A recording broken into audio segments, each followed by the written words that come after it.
Le marché du travail français est dual, on le sait. Cela signifie qu'il existe un noyau dur d'emploi relativement stable et un emploi périphérique sur lequel s'exerce la majeure partie des ajustements. En témoigne la durée moyenne d'un emploi dans la même entreprise en France. Cette durée approche 12 ans et elle est parmi les plus hautes des pays développés. En témoigne aussi la part de l'ajustement qui pèse sur les intérimaires à court terme. 2/3 des destructions d'emplois se concentrent sur les intérimaires à chaque rechute du cycle.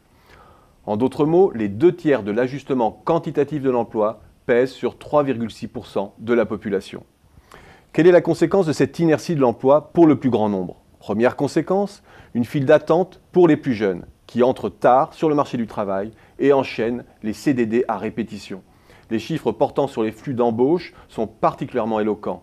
Sur 20,7 millions d'embauches hors intérim enregistrées en 2011, 84% se sont faites en CDD. 1/10 de la population travaille aujourd'hui en CDD, mais cette proportion atteint le tiers pour les 15-24 ans. Deuxième conséquence, une probabilité faible de sortie du chômage par l'emploi.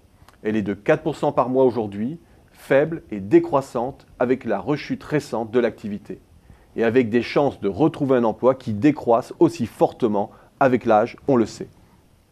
Enfin, dernière conséquence, une proportion de chômeurs de longue durée élevée au regard des autres pays développés. La proportion des chômeurs de plus d'1 an dépasse 40%. La durée moyenne des épisodes de chômage est de 474 jours.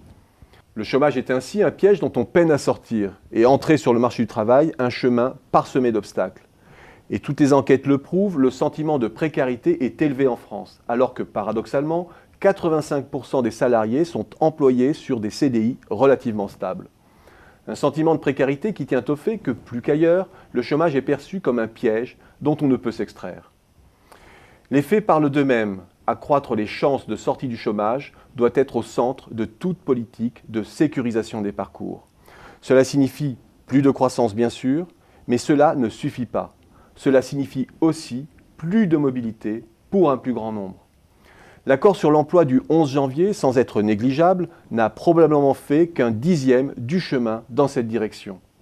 La concertation a encore du pain sur la planche pour sécuriser véritablement les parcours en France, et cela ne se fera pas en générant toujours plus de contrats d'exception et sans unifier les conditions contractuelles du travail afin d'ouvrir l'emploi sécurisé à tous.